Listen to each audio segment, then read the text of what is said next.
Great to be with you on the Public Square today. The team is here. Dave Zanotti, Rob Walgate, Melanie Elsie, Jeff Sanders, and our producer, Alan C. Duncan. I'm Wayne Shepard, and boy, we are revved up and raring to go here, Dave. This is half of one of Alan's donuts. Oh, yeah. What do you think? Oh, my goodness. This is ridiculous. And this is half of a conversation because we started the donut box of coffee. It takes 2 hours to resolve immigration with an average group of 8, 2 pots of coffee, and we've got 4 boxes of donuts right here. And it can be anybody that's been paying attention.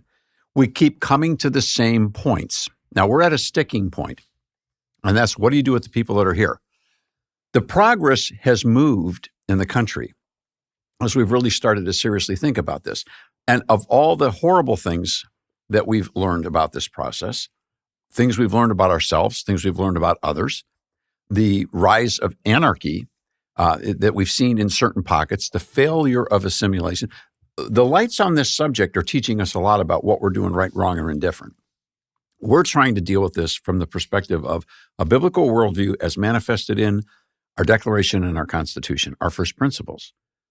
And coming from the reality that people are people, no matter how small, no matter where they find themselves, they're still people, and they still answer to the same God we do, and we answer to the same God on how we treat them.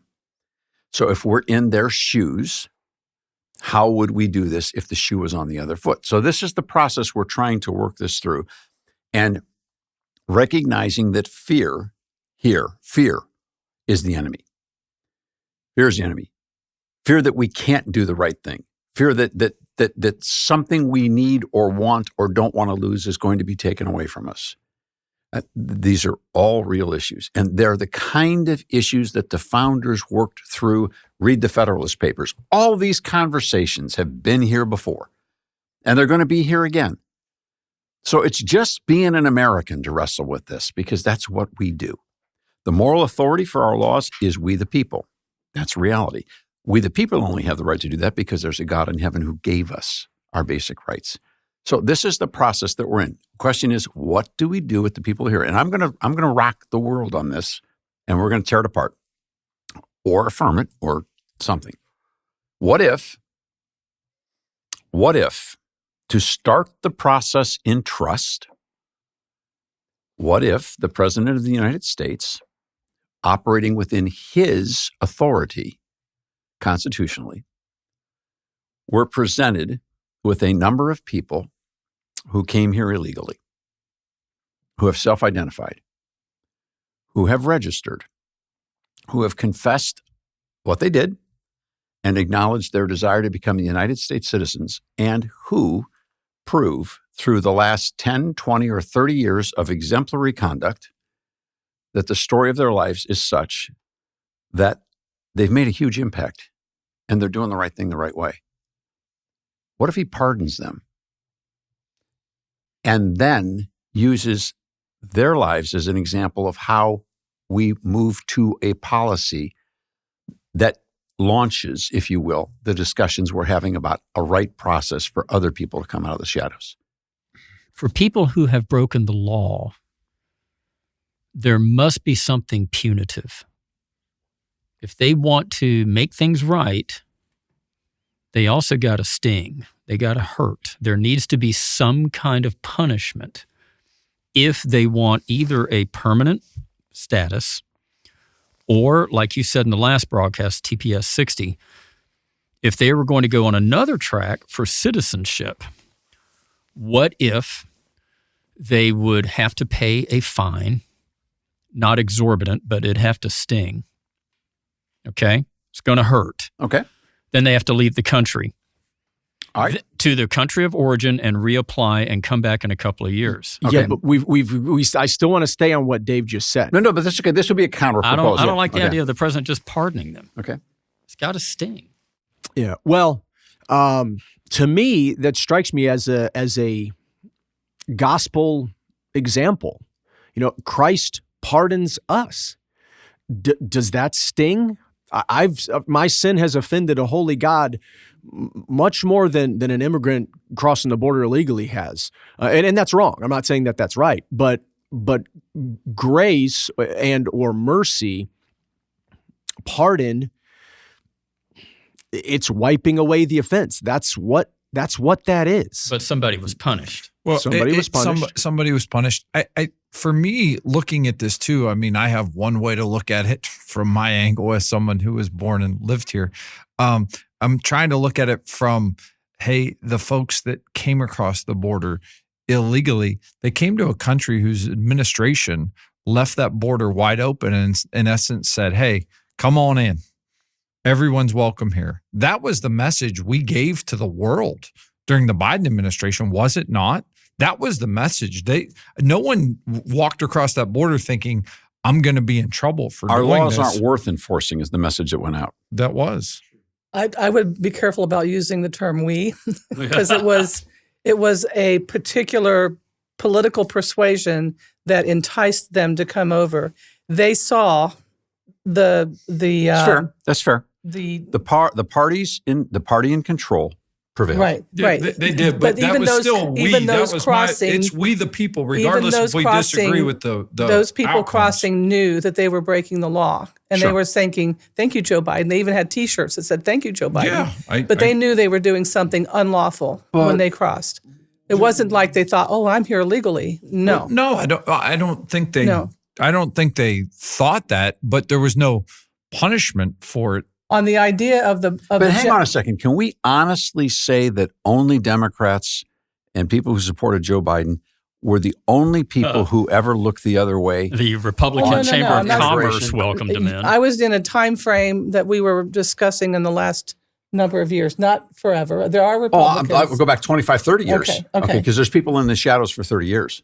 Oh, I agree. Right. Okay. That's true. I just wanted to define that. Okay, so no, No. we're not saying it was exclusively one party. Okay. No, I don't agree with a blanket pardon for a group of people just generally because for two reasons. Now, the See, now, president. but you accelerated the idea from a specific pardon to a blanket pardon.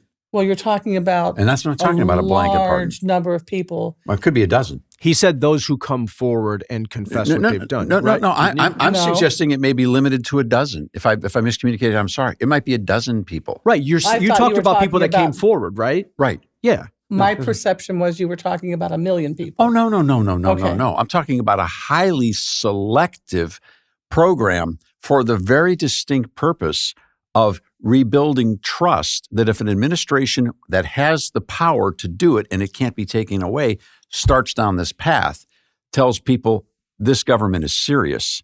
And that could be done now. Yeah, that could be done president- right now. The And it president remains already ins- has the authority to do it that. remains inside the administration. And then Right. the next administration can come and take the pardon away. But- Right. And Joe Biden had that authority as well. Of course. Had he wanted to do it. And this president does as well. No one's had the courage to step into this or hasn't thought about it yet. And by the way, this isn't my so we idea. don't need to change a statute for that to happen. He No, could do it. no, that's the point, to keep it Right. there to create the momentum. Now, I'm not suggesting, I don't know if it'll work or not. I don't know. But it's one of the first novel idea, or not novel, but outside the box ideas I've heard after all these donut sessions for so long. It's like, wait a second. Well, now, how do you jumpstart this and show people this is what we're talking about? This is what we're looking for. Here's our moral culpability. We could have kept you from being here, but we didn't. And yeah, we understand. Okay, these people are the kind of people that we're looking for. These are the kind of people we want here. The president says, I'm granting you a pardon and inviting you to participate in this process to go forward. If that's a minority, what happens to the majority left behind? Are we creating a second-class citizenship for them? You know what, Wayne? Now that's the question. That's the question. If we don't have any process other than that, and it's only going to be by executive pardon, then we've accomplished nothing. But the suggestion is the what if as a model, as a catalyst, if you will. What if this was the catalyst? Okay, and again, this is on paper. All right, this is what you do when you try to create a law. You throw an idea and it kind of blows everything up, and then it lets you know. Now, what we do know is there is a profound feeling in this country that these people have violated us who were born here. And they owe us something for that violation. If we don't get over that, how do we solve the problem? I think that was one of the things for me is, thinking about them crossing the border. as I've had time to process and think about it, number one, I would have done the same thing had I been in their shoes. I'm guessing, and number two, they broke the law.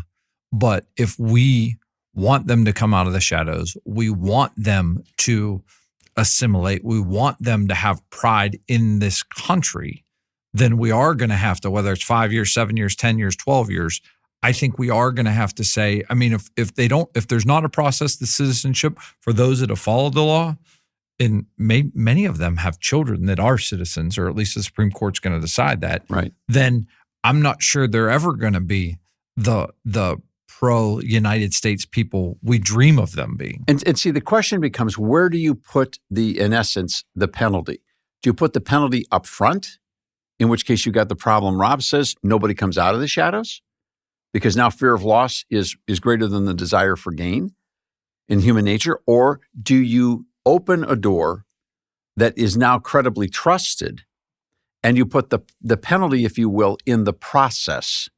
Because in that way, and the justification for that is that you don't violate those who did come legally, who did pay the price to get here, who went through their, how do you balance the scale?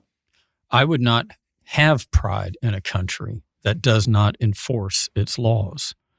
Do you have pride in your country today? I certainly do, because Well, for the most part, we haven't enforced our immigration laws for 20 we are years. in the process finally of enforcing our nation's laws. I don't think they're afraid of not becoming a citizen. I think they're afraid of being deported. And I think if you give Great point. permanent legal status, allow them to come out of the shadows, nothing bad is going to happen to you. Right. You can live a full, happy life, work yourself in whatever career path you choose, open up a business, do whatever you want. But that you have, by coming across illegally, you have closed the door to citizenship. If you have children here, of course, they're going to be citizens. They didn't come across illegally. There are people who will take that deal, don't you think? I mean, I to be honest, I don't know. If they can 'cause live in peace. It's a guarantee I don't know. You're that you're not going to saying be that, but harassed. I don't know where you're coming up. You know what I mean? Have But you see, talked to anyone that's done it and said that? I've sat in a citizenship ceremony and watched people cry real tears because they became citizens. Yeah. No, they all didn't do it the right way. I know for 100% fact, some of them came here and overstayed their visa and did not do it the right way. So no, they didn't. But they had to go. They couldn't just go from an overstayed visa to citizenship. They had to go back into the system. They had to go back in the system, and it was a process. Right. But they overstayed, and you know what? They broke the law. Did they broke pay fines? They broke. I have no idea, but I know they broke the law, and I know they were still granted citizenship. Guess what? They have a family of 5. They're phenomenal citizens. Okay. They love this country. They're paying taxes, and they broke the law. Okay. Out of desperation for their lives sometimes. But if the law was clear on the front end, and they know I either have to go through the right way, or I'm going to cross on that river and hopefully to be a godaway. Now, the premise of everything we started in the beginning of this is none of this happens unless we have a secure border. Mm-hmm. And people who violate that border are prosecuted to the full extent of the law and Yes. thrown out. Yes. If there's a point at which you say, this border is shut, these are the rules, and it does not change. So the idea of somehow incentivizing people to break the rules and come over the border doesn't work, because you're not allowed to do that Until we get a new president who opens the border again. No, because it's a congressional action. You pass the laws that make the changes to keep the border shut. But we have laws that were supposed to keep the border shut. And we had a president who didn't enforce the border. So in essence, this is an irretractable and unsolvable problem from this point forward, because there's one party that will perpetually open the borders. Right. And so unless you abolish that party and never let that party in the executive power again, you will always have open borders. No, but you it take wasn't away always that case. or you take the away Dems the used incentive. to be for But how do you take secure away borders. the incentive and keep the incentive gone unless you pass congressional laws? But then the president's got to enforce them. The incentive is you can't become a citizen and you can't vote. If they're trying to import voters, then you take away the incentive for them to open the border up. Okay, now But hang on. again, see, that's you're not okay. I can't see inside your heart, but it sounds like you're trying to think of a utilitarian voting solve rather than a just punishment for the crime solve.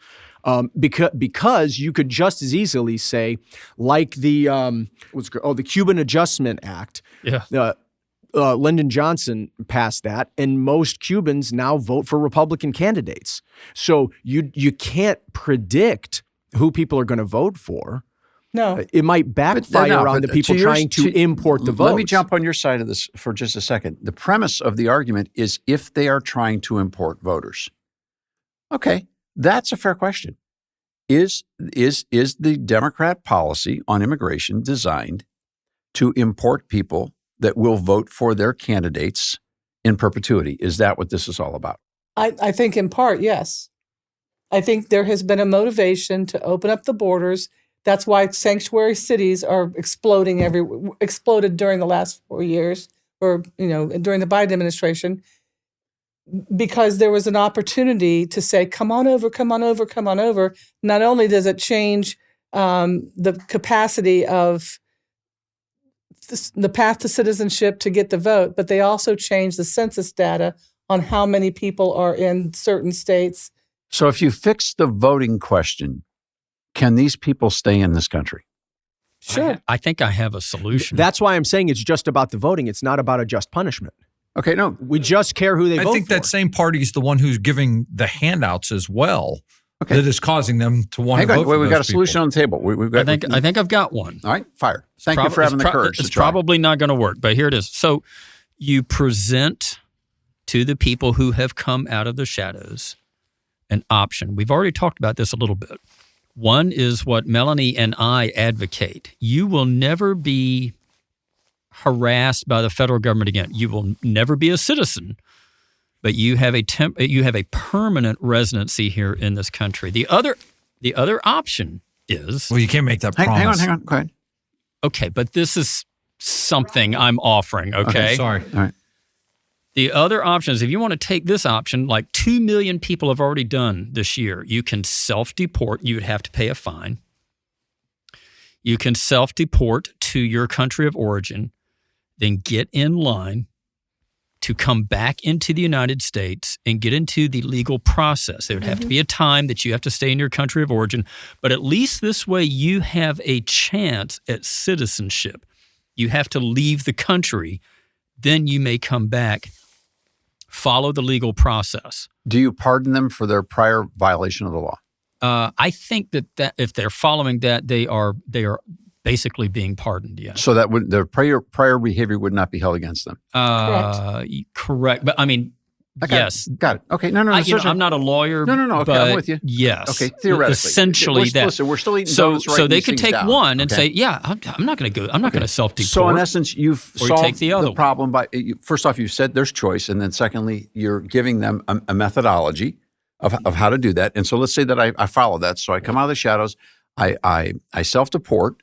And then I get in the process, and so I'm in the process of getting a green card. Now, if we're going to be fair, and 12 million people do that, it's not guaranteed they're all going to be allowed back in. Hang on, if it's fair, and there's 12 million people that are going to do that, and we're only extending 800,000 green cards to get in, They ain't leaving. It'll take a while. Then it may be a situation where they'll die in that country of origin and never have to come back. There are categories under current law where there is no limit on the number. So we'd have to. They would have to come back in through an avenue that is not restricted. Could we create the avenue? Sure. Could we create your blue card? Mm-hmm. Okay, so there's a possibility you could create not just a green card, you could create a blue card.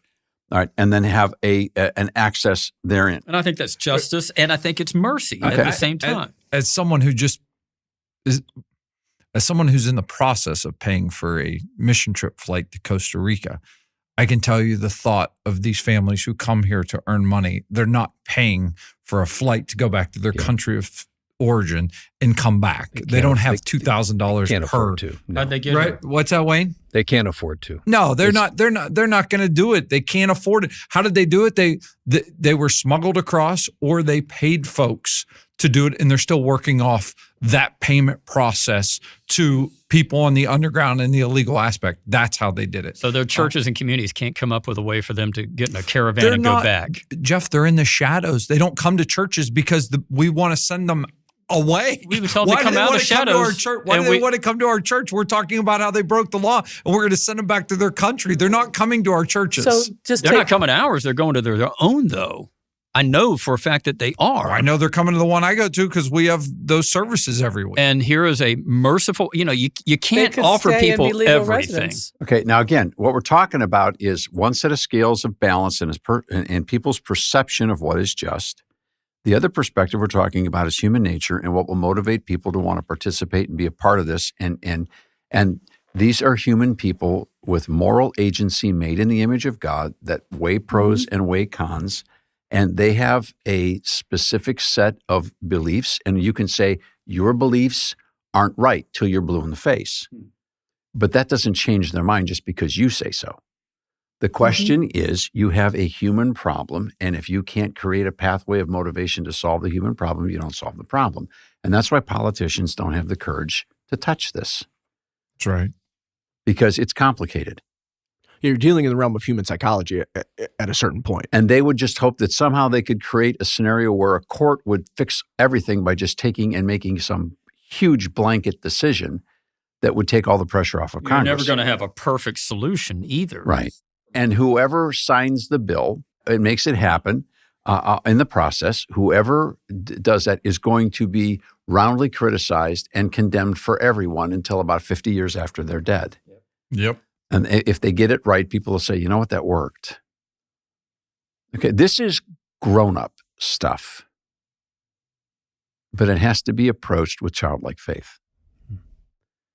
And somewhere in the process, we have to continue to ask ourselves, what does God say? What does the Bible say? Now, there are people using the Bible all over this conversation. Our friend Alan Jackson in Tennessee is fond of saying, if you have one scripture verse, you can make it mean whatever you want in the world and just rip it out of context. Yep. We're not going to do that. There are a whole host of scriptures, but we said two that we can hold on to. Love your neighbor as you love yourself. Do unto others as you would have them do unto you. And so what I would submit as we continue down this path is that we try very hard to prayerfully ask God to help us to do our responsibility. And then secondly, that we be willing to try to put ourselves in other people's shoes and ask, given that same set of circumstances, what would I do? How would I respond? Because it's not sufficient to sit there as the person who appears to have the power and decide on somebody else's life unless we understand somebody else's life. Doesn't that seem to be sensible? And you say, well, gee, you're really benevolent with somebody else's money. Don't you know? Yeah. Yeah. To be honest with you, if you want to go out in the playground and fight about this, we can do so. And if you want to have a match of wits and a match of statutes, and I've got Melanie Elsie's clipboard right here, okay? I'll hit you over the head with her clipboard. She's got them all down here. This isn't easy. This is not easy. And this is the challenge of what it means to try to import biblical truth into the arena of civil government. It's not easy work. And we've said often, when it comes to civil government and the federal government, there shouldn't be unlimited funds and unlimited checks used for this. The church has dropped the ball in many, many areas when it comes to this. With more than 4 billion people in the world, we say you can come here any way you want and you get to stay and you get to be a citizen and you get to receive all these benefits. We don't have the capacity to. Yeah, there are countries in Europe that did that. Agreed. They reversed their policies. And that's true. So once again, if we retreat to the one end of the extreme of the argument, the point is easily proven. So let me return to the other. We have more people who die than who are being born. We abort 1 million a year. Our birth population rate is at 1.6. And in 15 years, our country is going to begin to collapse economically because we don't have enough working people bearing children to survive. And if you say to me, just cut government spending, that'll take care of it. That's not going to happen. That's not going to happen because we've got the government debt left over. So somewhere there's got to be a point in the middle, or else we perish. I do think there is one federal benefit. If we figure out a way to allow folks who are not here legally to have resident status legally, and they're working, The one federal benefit that they should be able to collect is their Social Security when they get of age for that, because I agree with that. they've Yeah. paid into the system. They should get that, be able to get that back out. True. So one clarification on a previous policy point. All right, Wayne, I think we're about out of time, but we still got donuts. We still got a lot of unresolved conflict, and we still have some friends who are probably ready to punch us in the face, for which I say, please forgive me. I forgive you. Forgive us. We've been at this a long, long time, and we know that if we don't figure out some solution, we don't have a solution. Yep. Be ye kind. All right, that's it for the Public Square today. We'll be back next time. You join us then and online at thepublicsquare.com.